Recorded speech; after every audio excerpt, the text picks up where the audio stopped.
2024 में विधानसभा चुनाव होंगे, लोकसभा चुनाव भी होंगे और उसको लेकर हर पार्टी अपने संगठन को मजबूत करने में जुटी हुई है। पिछले दिनों डॉक्टर अजय सिंह चौटाला भी करनाल पहुंचे।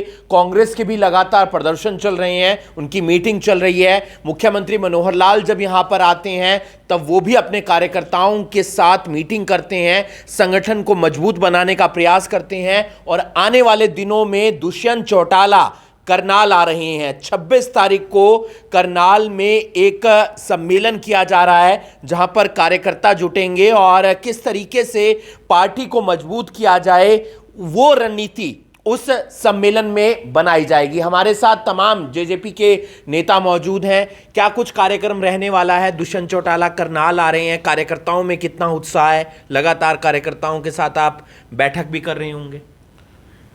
आज मेरा करनाल आने का मुख्य उद्देश्य है, आने वाली 26 तारीख को माननीय उप मुख्यमंत्री महोदय जी हरियाणा प्रदेश के जननायक जनता पार्टी के बुद्धिजीवी प्रकोष्ठ का सम्मेलन करने जा रहे हैं। तो दुष्यंत चौटाला जी ने हमेशा ही युवाओं के अंदर, आम लोगों के अंदर राजनीतिक चेतना और राजनीतिक सोच को बदलने का काम किया है।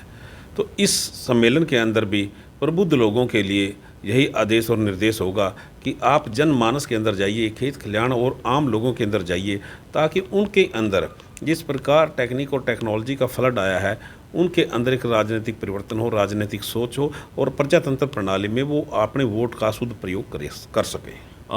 तमाम कार्यकर्ताओं को जोड़कर रखना होता है। पब्लिक के प्रति जो प्यार हैं, संवेदनाएं हैं, वो भी देखने को मिलती हैं, लेकिन कई बार देखने को मिलता है एंटी इनकम्बेंसी, लोग घटते चले जाते हैं। तो वो लोग कम ना हो, इसके लिए पार्टी की क्या रणनीति रहेगी?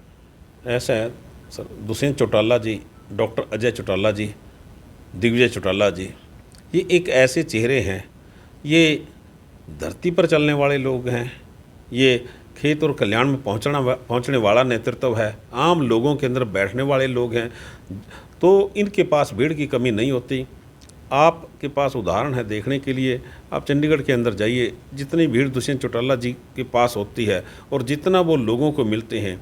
3 दिन पहले की मैं आपको बात बताता हूँ, रात को 10:30 बजे दुष्यंत चौटाला जी डिनर से आए वहाँ और 10:30 बजे कम से कम 50 और 100 लोगों को मिल करके उनको संतुष्ट करके गए। जो नेतृत्व, जो नेता, जो लोकप्रिय उप मुख्यमंत्री रात को 10:30 बजे भी लोगों की आशाओं को पूरा करेगा, उसके पास भीड़ की कमी नहीं होती। कार्यकर्ता तो चाहते हैं दुष्यंत चौटाला मुख्यमंत्री बने, तो मुख्यमंत्री बनना आसान तो होगा नहीं, क्योंकि गठबंधन है, आप दूसरे नंबर पर हैं, क्योंकि सीटें कम थी आपकी। तो ऐसे में किस तरीके से मुख्यमंत्री बनाया जाएगा दुष्यंत चौटाला को? 9 दिसंबर की रैली जो भिवानी के अंदर हुई है, उस रैली ने इतना रिकॉर्ड तोड़ा है कि आम जनमानस के अंदर दुष्यंत चौटाला जी के प्रति अगाध विश्वास पैदा हुआ है। और हरियाणा प्रदेश में, पूरे हरियाणा प्रदेश में डॉक्टर अजय चौटाला जी, सरदार निशान सिंह जी, राजेंद्र लितानी जी मीटिंग लेने जा रहे हैं, कार्यकर्ताओं के अंदर को जोड़ते जा रहे हैं। तो इसलिए हमारा संगठन कमज़ोर नहीं है, हमारा संगठन मजबूत है। आप आने वाली 26 तारीख को आके देख लेना कि दुष्यंत चौटाला जी को सुनने के लिए कितने प्रबुद्ध लोग आएंगे और कितने लोग इकट्ठे होंगे। उसी से आपको पता लगेगा कि हमारा संगठन एक मजबूत संगठन है। राणा जी, क्या कुछ तैयारियां कार्यक्रम को लेकर, क्योंकि मंच का संचालन आप ही करते हैं, अभी डॉक्टर अजय सिंह चौटाला आए तब भी आप मंच का संचालन कर रहे थे, तो किस तरीके से पार्टी को मजबूत बनाना है? क्योंकि अंदर भी कहीं ना कहीं जो है भीतरघात देखने को कई बार मिल जाता है, कई बार कांग्रेस पार्टी लगातार निशाना साधती है। तो ऐसे में पार्टी का कार्यकर्ता आपके साथ जुड़ा रहे, उसके लिए क्या रणनीति? पहले तो मैं आपके चैनल का बहुत बहुत आभारी हूँ कि थोड़ा टाइम निकाल कर आए हो। आप आम जनमानस की आवाज़ उठाते हो, आम जनमानस के लिए हमेशा प्रयासरत रहते हो। हमारा मात्र प्रयास ये है कि इस प्रदेश में कमेरा वर्ग की लड़ाई लड़ने के लिए मात्र और मात्र एक नेता ऐसा है, भाई दुष्यंत चौटाला, जो खेत और खलिहान की लड़ाई लड़ते हैं, जो किसानों के लिए लड़ाई लड़ते हैं, जो मजदूरों के लिए लड़ाई लड़ते हैं। उनका मात्र प्रयास ये है कि हरियाणा प्रदेश में लगातार दुष्यंत चौटाला आने वाले 50 सालों तक इस प्रदेश की राजनीति करेंगे। वो एक डायनेमिक नेता हैं, 32 साल की उनकी उम्र है। जो दूसरे नेता है, जो कांग्रेस के नेता है, जो दूसरी पार्टियों के नेता है, वो तो वैसे ही शुगर से पीड़ित लोग हैं। उनकी जो जूतियों में दाढ़ बट रही है, कैसे संगठन को मजबूत करेंगे? 8 साल से हम देख रहे हैं कांग्रेस का कोई संगठन नहीं है, दूसरी पार्टी का कोई संगठन नहीं है। बिना संगठन के पार्टी सत्ता में आने की कैसे लालसा रख सकती है। हमारा प्रयास ये है, इस हरियाणा प्रदेश में एक गरीब की, एक किसान की, एक व्यापारी की, छोटे व्यापारी की लड़ाई लड़ने के लिए हमारे पास एक बहुत बड़ा नेता है। पूरे हिंदुस्तान में उसकी आवाज़ को सुना जाता है, चाहे वो पार्लियामेंट की आवाज़ थी, चाहे वो प्रदेश की आवाज़ है, चाहे वो गली और चौपाल की आवाज़ है। इंतजार कर रहे हैं बुजुर्ग 5,000 पेंशन हो जाए। आज 250 रुपये बढ़ गई है, कुछ खुश भी हैं, कुछ कह रहे हैं महज 250 बढ़ी है। तो 5,000 कब तक होगी, क्योंकि वायदा था चुनावों के अंदर और महज अब 1-1.25 साल रह गया है अगले चुनावों को। आज जो हरियाणा प्रदेश के लोग पेंशन के लिए दुष्यंत चौटाला जी से उम्मीद कर रहे हैं, यही आवाज़ पेंशन के लिए चौधरी देवीलाल ने जगाई थी। और चौधरी देवीलाल जी ने बुज़ुर्गों को आश्वासन दिया था कि बुज़ुर्गों आप मर मत जाना, मैं आप लोगों को पेंशन देने का काम करूंगा। और उस समय चौधरी बंसीलाल जी ने कहा था कि मैं एडवोकेट और सीएम हूं, एट प्रेजेंट सीएम हूं, अगर बुज़ुर्गों की पेंशन बढ़े तो मैं कभी का बना देता।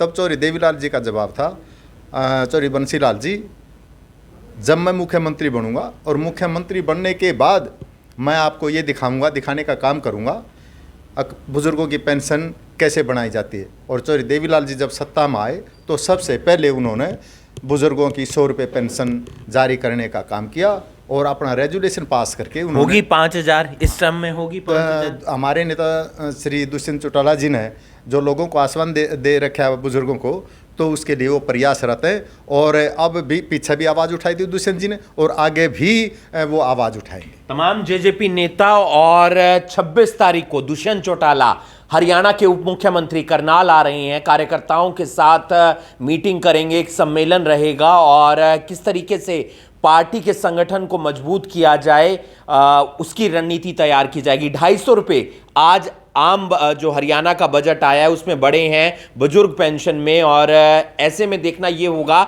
जो वायदा था जेजेपी पार्टी का चुनावों के अंदर कि 5100 पेंशन कर दी जाएगी, वो क्या इस टर्म में हो पाएगी। और सभी कार्यकर्ताओं की एक ही राय है कि हम दुष्यंत चौटाला को मुख्यमंत्री बनता हुआ देखना चाहते हैं। बहरहाल ये तो आने वाला वक्त बताएगा कि कौन दोबारा सत्ता में आएगा और किस पार्टी की कितनी सीटें आती हैं।